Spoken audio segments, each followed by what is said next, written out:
The next modification is the French roller. When we make this modification, we first have to forge down the outer web, and you can see that the majority of the forging is in the toe, and it gradually decreases as we come back to the last nail hole and flattens out. It's important also that we don't have nails that are sticking up past this edge, especially on horses that might be working on harder ground. And if we put it on the ground, you can see that this shoe gives an easy resistance to break over, lack of resistance to break over on the entire front area of the foot. We are able to, by using this modification, to reduce the ground force reaction on the perimeter of the hoof wall itself.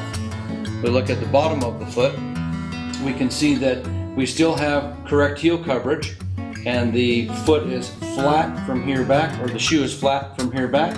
The shoe is flat from the last nail hole back, but up in from the last nail hole around to the last nail hole, the shoe is forged such that we can now change where the foot breaks over and where the foot loads from the perimeter of the shoe onto the interior inside of the web of the nails. So this French roller shoe is a really good modification to put on a horse that's very flared, and we're trying to tighten up the foot a little bit and to help reduce the resistance to break over.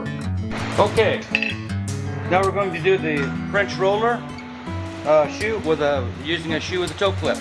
The first thing we're going to do is hammer the edge down a bit, about to the last nail hole.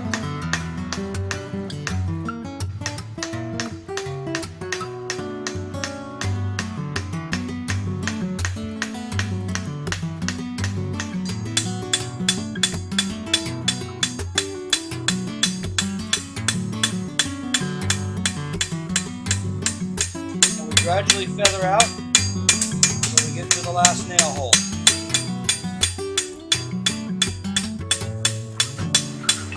So,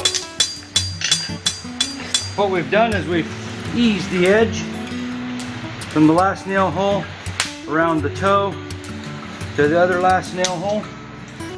Hopefully you can see the angle that we put on here, making sure not to interrupt with the fullering on either side, making sure that our edge is as uniform as possible all the way around.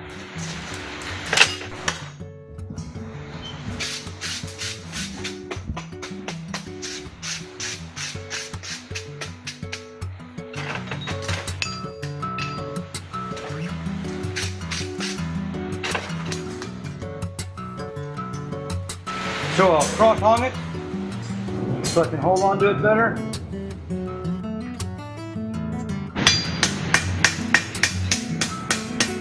Lifting my hand as I go around, using the round side of my hammer.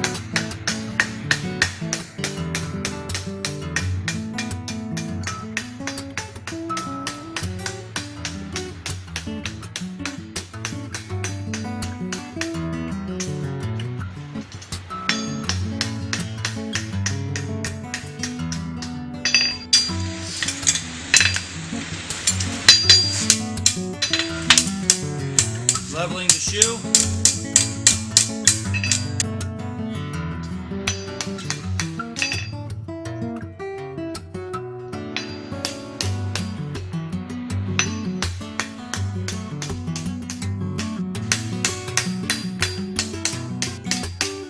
So we can see that there's a few air gaps in here, and it's important that this comes level. So we're going to have to work on the level a little bit. And back here as well. So now we've got the majority of our French roll in there, and now we've got to level the shoe up. In order to get this out, the toe is low, so I'm going to work on my roll a little bit in the toe area. It's just a matter of leveling your shoe in the high spots, which on this shoe happen to be here and here. Our heels from the end of the crease back to be flat.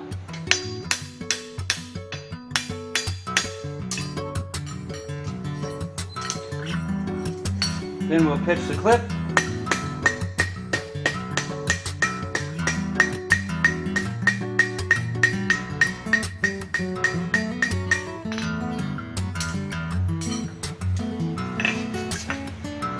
And we've got everything pretty well on the ground. And that's our French roller.